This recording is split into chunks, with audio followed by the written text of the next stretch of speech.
Hey guys, what's up?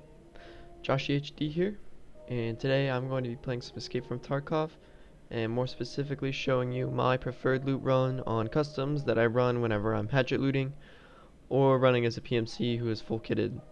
I usually find a lot of PvP around this route with Scav Boss, and other PMCs, because most of the routes are pretty well traveled. So the first thing that you're going to want to do is come out onto this main road here. As you can see, we're close to some of the spawns and the red factory on the custom side.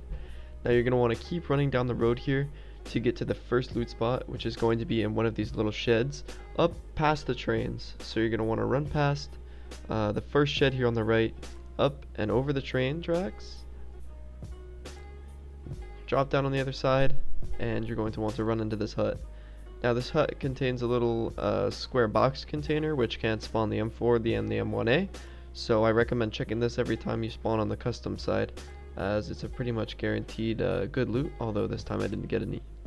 Now next you're going to want to proceed over to dorms, and this is going to be the next stop on what I call the loot highway.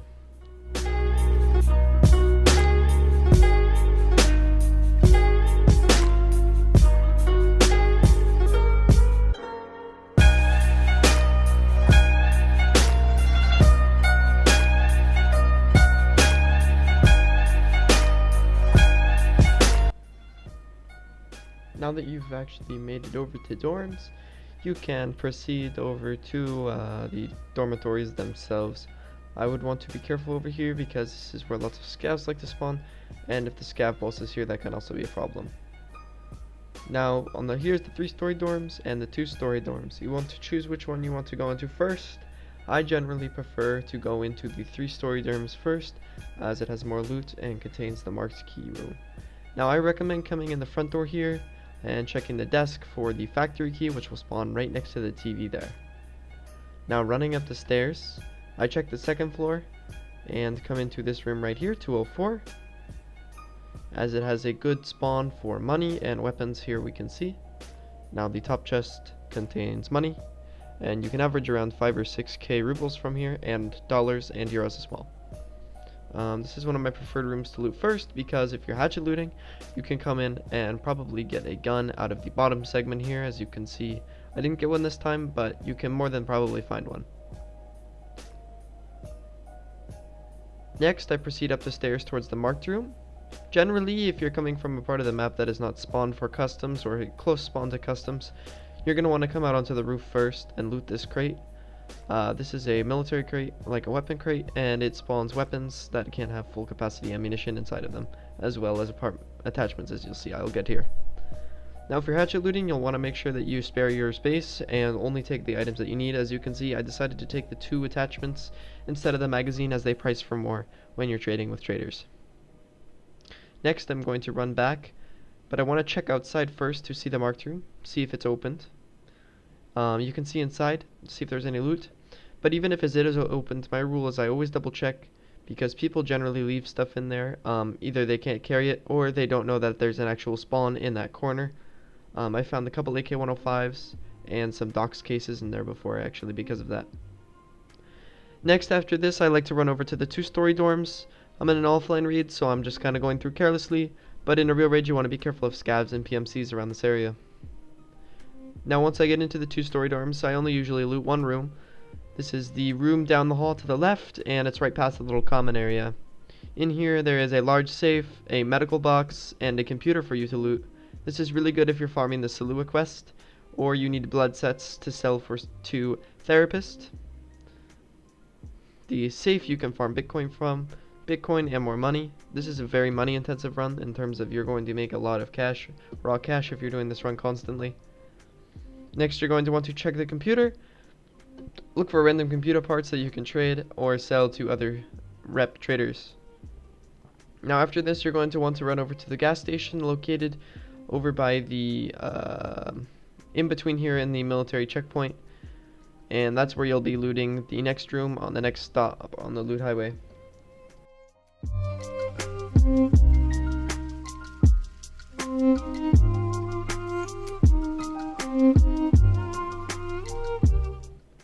Now Now, as you approach the gas station, you want to make sure that you are being careful because this is a scav boss spawn. And even if there is not a scav boss spawned, there might or might not be PMCs here, as it is a pretty common loot spot, as people will check here for the scav boss. The first thing I usually do is hopping over the railing, I check the ambulance just to see if by random chance there's any loose medical equipment there. The next thing I do is I run into the gas station and enter through this door on the left here that will spawn closed. That first door requires a key and so does the second one, but those keys are pretty tough to find and I'm surprised that I actually had it. Now through this room there's going to be a safe and a chance for a sanitary health resort key spawn on the desk.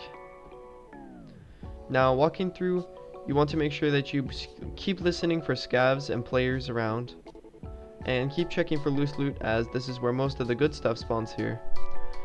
Now if you want to, you can come through this empty door here. There might be some loose loot that spawns, and I believe there's a crate in there, but generally that's not a crate, that's not a room that I usually hit. Now you're going to want to run out the back door and proceed towards the military checkpoint.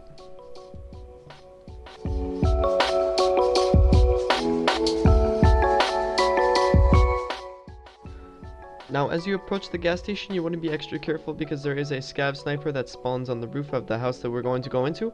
However, aside from that, I wouldn't be too concerned about meeting any other PMC or scavs here. Now you do need the checkpoint key here to access this room. There is a weapons rack in the back that can spawn AK-47s, but the best loot here is going to be the grenade case up front.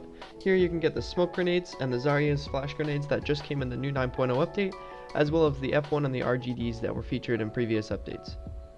Now after this, you're going to want to move over towards the factory section through the hole in the wall here, and proceed along the back of one of these factories.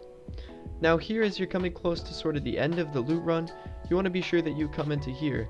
Not a lot of people know about this factory key spawn, or this key spawn in general back here, but back in the back locker over here, there is a chance for a key spawn for custom key, factory key, dorm's office key, and marked room key that you use on this map.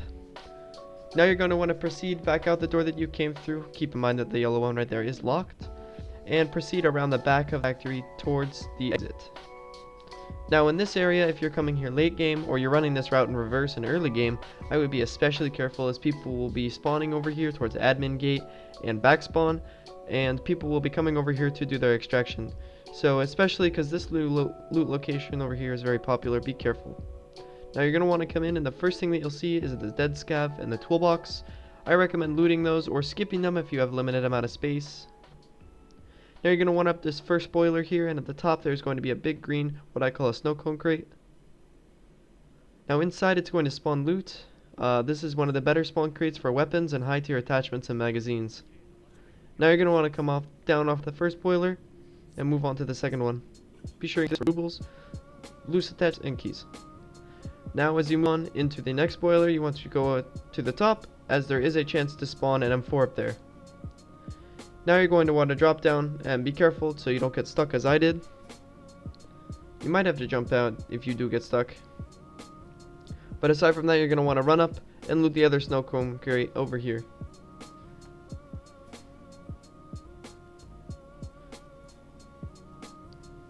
Now I do want to say that I have gotten a few AS values out of these crates, but don't get your hopes up, especially if you're just running this route for the first time. Now you're going to want to come out and proceed out the exit that you came through. Be careful as the door will be open and people will be alerted to the fact that you're there, or you could close it behind you, whichever you prefer. Now you're going to want to run to the back, straight back from the door, under these pipes over here, and you've arrived at the extraction.